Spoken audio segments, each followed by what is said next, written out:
Hey there, it's Simon Hurley from Inklips, and welcome to another video. I hope you all are having an awesome day.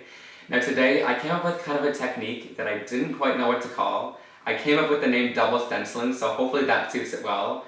I was really just having fun playing around with these glimmer pastes and stencils and things like that, and found some really awesome textured backgrounds when I was done. Now my favorite part about this paste, besides it being packed with glitter, is that the glitter all stays inside of the paste once it's dry and it's on your background, so none of it will come off in your recipient's hands and you won't have to worry about it getting all over your craft room. So without further ado, I'm going to turn you down to the work surface so we can get started making our cards.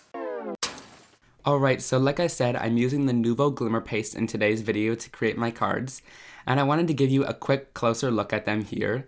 So I'll compare two of the colors, and on the left you can see that it has the same color glimmer as the colored paste on the inside, but on the right you can see that it has lots of different colors of the variegated glitter inside that colored paste, and some of the colors have this, which is really cool and unique, and it gives some really awesome effects when you tilt it in the light.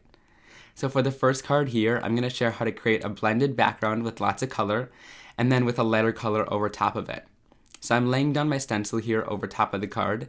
This happens to be a hero art stencil with lots of different waves on it, so it's kind of intricate. I'm going to make sure it's nice and taped down so that none of the glimmer paste goes underneath it. If you don't happen to have a ton of stencils, I'll share later on in the video how to create your own stencil and make a background like this. So after it's all taped down, I'm going to move on to applying my glimmer paste. So I'm using a little palette knife here, and I'm going to mix around the paste, and then I'll apply it onto my card here. Now since the pattern of this stencil goes kind of sideways, I'm going to apply the paste in a sideways motion so that it doesn't peel up any of the stencil or go underneath the pattern of the design, so you want to make sure you follow the way that it goes. Now a little bit of this goes a long way, so you can kind of tap it into all the little grooves of the stencil, and anything that's left over you can then put back into your jar. So a little bit really goes a long way in these cards, and after you're done you just want to scrape off the stencil to make sure it's all nice and even. So then I'm going in with this purple kind of color here, and I'm going to blend that in with the blue. Now it might look a little weird at first, but once you scrape off some of that color from the top of the stencil, you can see the nice blended color you get from underneath it. And if you accidentally go over colors, they don't really replace each other since it's already underneath the color there.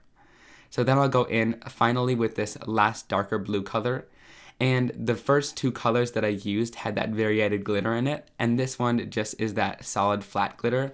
So it gives some different results with the different kinds of glitter that are inside of the pastes, and I think that's pretty cool that it has different variegated tones in it. So after I've scraped over top of the stencil with all these colors, I'm then going to just finish it off by going over top of everything with my palette knife and just mixing it all together, making sure it's all nice and blended, and scraping off any of the excess color there. So this just really helps to kind of smooth out your design once you're done. And I'll put the rest back into that jar there. So here's the moment of truth, the magic. I'm going to peel off the stencil here, and none of it seeped underneath my stencil, which is really nice, but I want to make sure that I get everything cleaned off before it dries on there. So I've got this big tub of water that I put a little bit of soap in, and I'm just going to let it sit in there and kind of wipe off some of my stencil there. And after wiping it off and kind of swirling it around in the water there, it's all nice and clean, and then I just set it into the water and set it off to the side so I can clean it off fully later. Now another nice part about this paste here is that it's heat settable, or it's heat stable, so when I heat it up with my heat tool, since I'm impatient, it'll dry nicely and won't really bubble when you heat it, unless if you go over it for too long, but this dries it really super fast so you can get on with the rest of your project. So here's where the double stenciling part comes in. I'm coming in with this iridescent kind of clear color of paste here, and I'm going to go right over top of that design. Now it'll look like a hot mess at first, and it'll look like you're ruining your design, but really you're just going to go over top of it, and since that paste is raised in the areas that you did the design before, when you go over top of it like this, it should just fill in the rest of the areas that aren't filled in already. Now you want kind of an intricate design while you're doing this, because otherwise the knife will kind of just seep into the cracks. But when you do this, I'm just using the palette knife and gliding over top of the design, and it leaves that other paste right in between those other cracks and the spaces in the design that it didn't fill earlier. So this is really awesome, but you really want to make sure that when you're done doing it, that you really scrape off the top layer of that so you get that nice color underneath of it. So you're not coloring any of your other pastes that you had underneath, and you want that glitter to really show through. So then once I'm done with that, like I said, I'm really scraping off the design here to make sure that all of that top layer comes off and that it's just filling in the design underneath there. And this will just kind of leave some of the glitter behind there, but it won't leave any of the colored paste behind. So here is an up-close look at what it looks like once it's all dry, and I really love it when you tilt it in the light, and it's a super textured glitter background as well, which I really love. Okay, so now I'm going to show how I really quickly put this whole card together and really made it nice and simple so that the background stands out. So I've cut down the background on both sides with my mini trimmer, and then I'll adhere it down onto a top folding card base right in the center there, so you have a little bit of a white border on each side.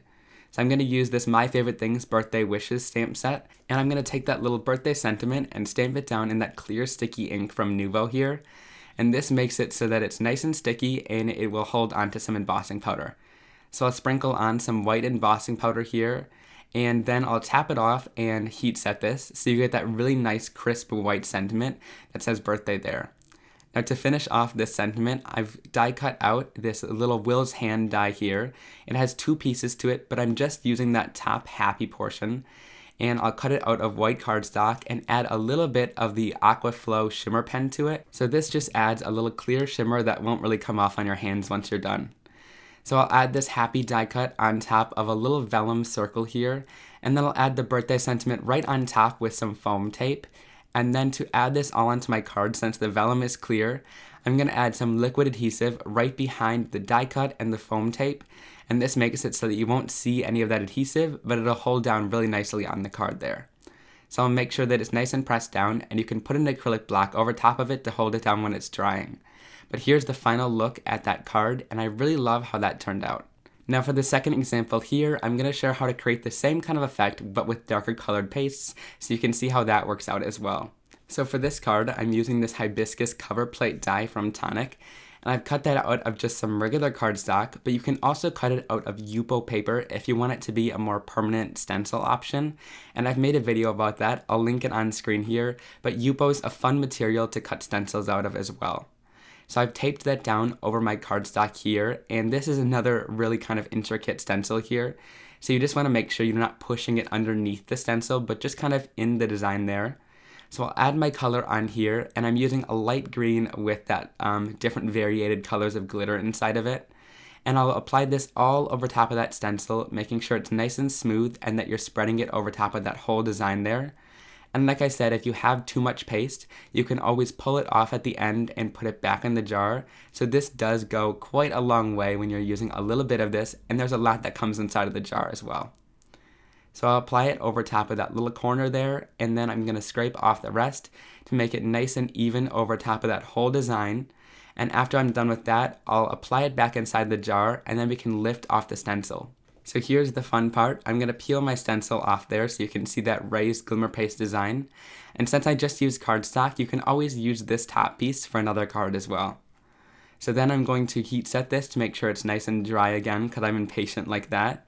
And when you're doing this, you want to make sure that it's just nice and dry enough so that you can put more stencil paste over it and none of it will tear or lift up with the palette knife. So you want to make sure it's pretty nice and dry. So after I'm done with that, you can see here that I'm applying a darker blue color over top of it here. And once again, it really does look like it's just covering up and ruining your design. I was about to stop at the beginning here, but after a little while, you want to really put that palette knife vertically on your card and really scrape off some of the top paste there. And when you do that, it really does reveal that bottom design and the bottom color of paste there. And it shows that really awesome design as you're filling in those cracks there. So like I said, you do want to use an intricate design though, so that your palette knife doesn't fall in between any of the grooves and kind of ruin the pattern or design there. So some stencils might not work with this. So as you can see there, I had lots of paste left over and I just put it right back in the jar, and then I can finish off this card here. So to finish off my whole card, I'm using another Will's Hand die.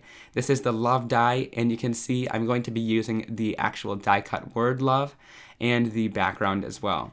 So I'll die cut that word love about 4 times, and then I'll use a strong liquid adhesive, and I'm going to stack these die cuts up. So this will just give it some raised dimension, and I like doing this when I want it to really stand up off the card and make it really stand out against that busy background that we have. So here I'm applying on the last die cut, and since I'm using that liquid adhesive, it gives you a little bit of wiggle room to move it around. So I'll take that same clear mark ink pad, and I'm going to ink up the die cut there by just placing it right over top of it, and then I'll put some clear embossing powder over top of it. Now this makes it so that it'll turn nice and shiny as well, so it'll really stand out against that background there.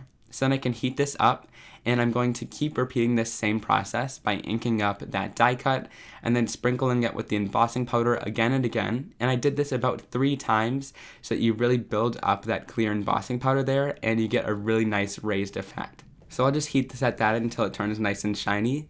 And then I'll add this die cut right onto that little vellum piece that I also cut with the second die in here to give it a little shadow and make it really pop off that busy background. So to finish off the sentiment, I'm using this Hero Arts U stamp, and I'll stamp that onto some black cardstock and heat emboss that with white embossing powder again. I really love the look of the sentiments on the black pieces here with that nice white crisp sentiment on it. So then I'm going to take a little paintbrush. I got some embossing powder where I didn't quite want it.